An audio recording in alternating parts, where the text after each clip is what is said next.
Can I just say how much I missed you since our last conversation I about miss you 5 minutes too. ago? I really miss you. It was hard without you. It's not that it was hard without you, it is hard It is without you. hard.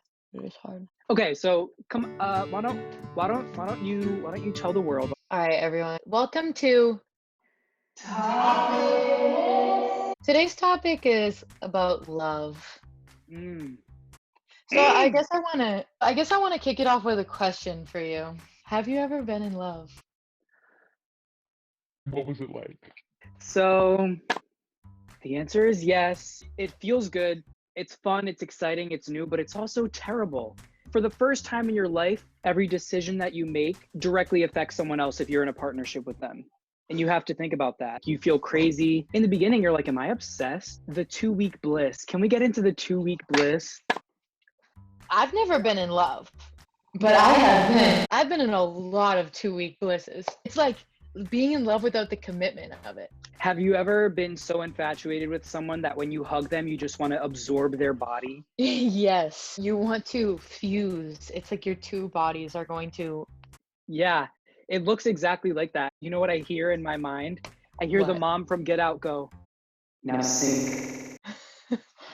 Yeah. But I mean, partnerships come in so many different forms. I consider us to be in a partnership. I'm in love with you. I'm in love with you too. It's not quite romantic, but it is. Oh, just kiss me, you dummy! Kiss me, you narcissistic. Piece of shit. You know what? I have something I want to get off my chest. I'll talk this talk like Yeah, I've never like been in a long-term relationship. rom-coms really Mm. like affect how you see relationships and love. I didn't really understand what like a real relationship was because it was supposed to be like this push and pull and push and pull and then it resolves and it's like bliss. Yeah. Can I stop you there? Remember when we decided that we were gonna become Lily Collins stans because we liked her eyebrows in Stuck in Love?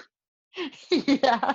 We literally looked at each other and we were like, Her eyebrows. let's follow her on Instagram. Yeah. And I still follow her and keep up with her to this day. But yeah, I mean, rom-coms, they actually provided me with a much needed escape during the beginning of this pandemic. Every morning to make myself feel like humanity is It's good and positive and fun and cute and spunky. I'm watching a rom-com from Amazon Prime, so I could watch My Big Fat Greek Wedding. So I could watch Definitely Maybe, which I think is my favorite one that I watched the whole time. Who does he end up with again? Is it Amy Adams or is it the actress that looks like Amy Adams? Don't get me started. I know. Yes! It's such a thing. They look like the same.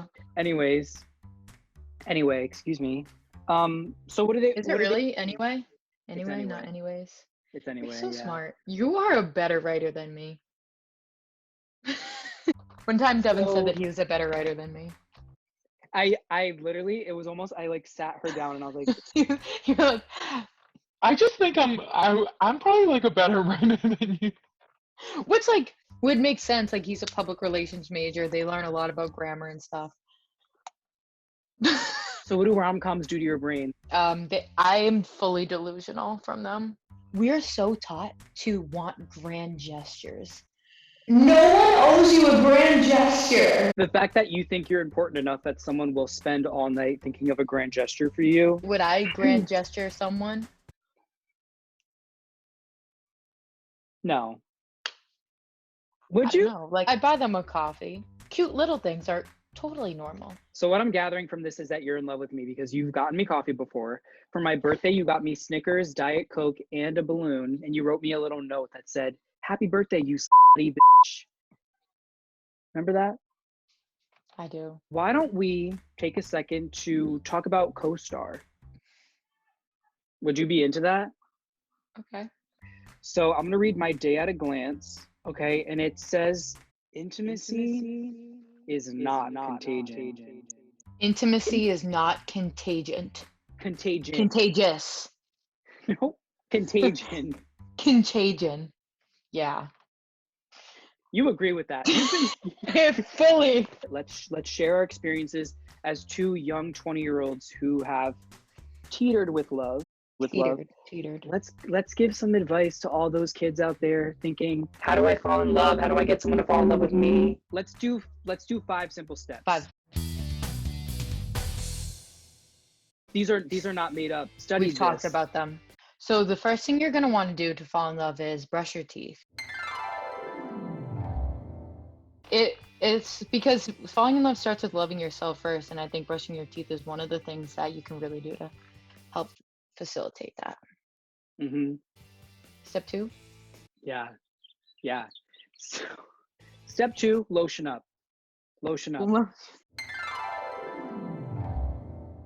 Exfoliate in the shower. Lotion up. That is You so know? true. Lotion up. For step 3 to make having someone fall in love with you quickly is make sure you're working in a grocery store. I don't know what it is about it. The 4th step, we've assumed that within the first 3 steps, you've already caught someone's attention. And if you haven't, you've got to reevaluate. Did you butter too much? Did you not brush that back molar? You know, at this point, you've got someone's attention. Step 4, you got to take some time. You've made it to their house. Pluck out that side, pluck out a little piece. You're going to leave it under their pillow. You have to leave it under the pillow.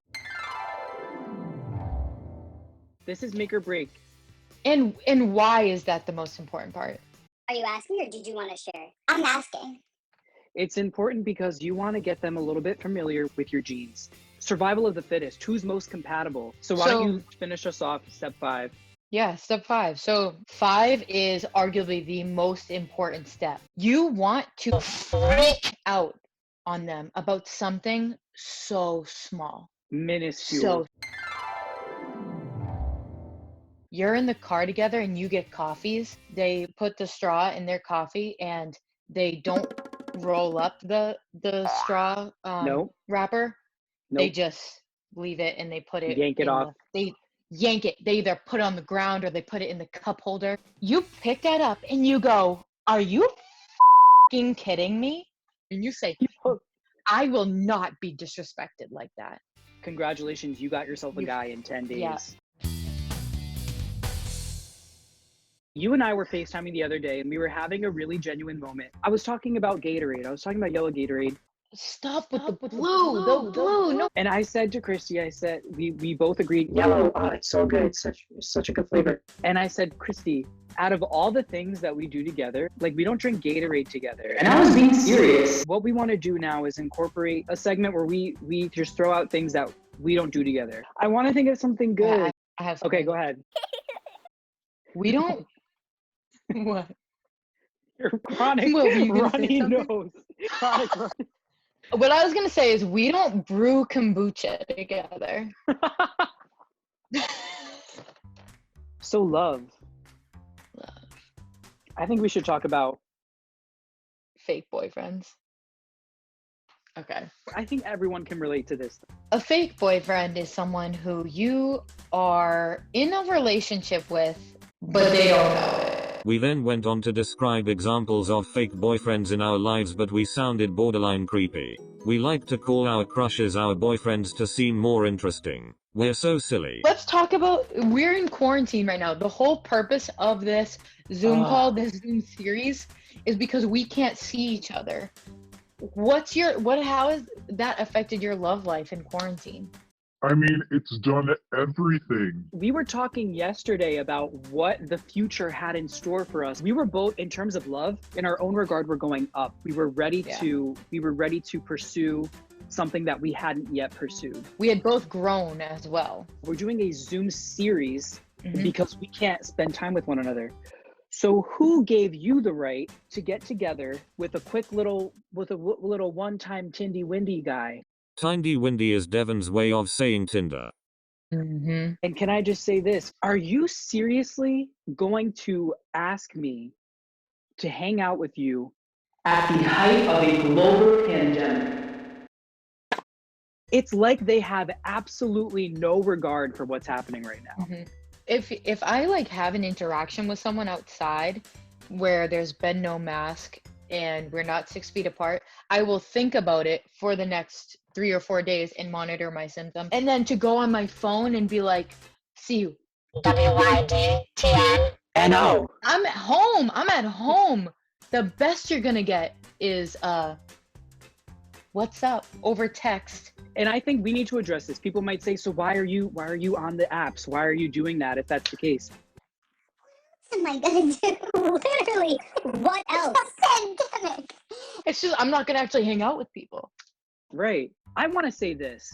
This is what I want to say. There is someone out there for everyone. You spend these days, these hours, these months having this existential crisis. I'm never going to fall in love. There's never going to be anyone for me. I'm not this enough. I'm not this enough. Think about the amount of people that you've interacted with in your life. Have you lived in the same town since you were born? Maybe. Do you go to one college in one state where you interact with only college students? Probably. Don't put a time limit or an expiration date on when you can fall in love. Someone out there for everyone. And with that, there's someone out there for everyone, even if you don't think you're the one. Can I plug your playlist business right now? So I started this service. It's called Playlist for You. You can find it in my Instagram bio at CBREN2. And every single Sunday, the website opens back up and you can fill out a form and I will make you a customized playlist experience. And we'll deliver that playlist to you by Saturday. This coffee is cold now. Can we do a slurp? I'll add in a slurp. Ready? Mm-hmm.